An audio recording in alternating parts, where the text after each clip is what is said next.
சிரேஷ்ட சட்டத்தரணி மனோரி முத்துடிவேகம தலைமையிலான 11 பேர் அடங்கிய பொறுப்பு குரல் மற்றும் நல்லிணக்க பொறிமுறைகள் தொடர்பில் மக்கள் கருத்தறியும் செயலணியின் வவுனியா மாவட்ட உபகுழு இன்று செவ்வாய்க்கிழமை வவுனியா வடக்கு பிரதேச செயலக கேட்போர் கூட மண்டபத்தில் மக்கள் கருத்துக்களை அறிந்து வருகின்றது. இந்த நிகழ்வு இன்று காலை 9:30க்கு ஆரம்பிக்கப்பட்டு தொடர்ந்தும் நடைபெற்று வருகின்றது.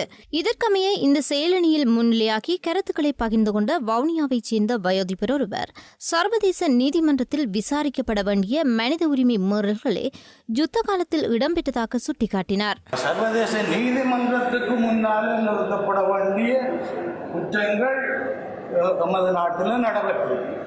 அதாவது சர்வதேச நீதிமன்றத்துக்கு தான் இது கொண்டு போகும்.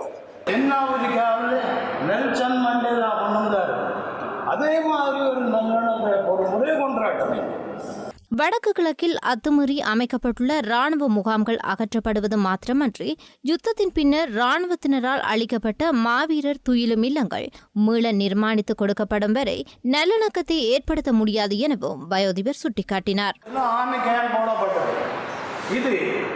இந்த ஆர்மி கேம்புகள் அவ்வளவும் அகற்றப்பட்டு அதே இடத்துல மீண்டும் மாவீரர் துயிலும் இல்லங்கள் அந்த நினைவிடங்கள் அமைக்கப்பட்டு மக்கள் அந்த அஞ்சலி செலுத்தக்கூடியதாய் வரும் வரைக்கும் நல்லிணக்கம் மண்டது இதயத்தால் ஒரு போதும் ஏற்படாது. வவுனியா, IBC தமிழ், லியோனி மரியநாயகம்.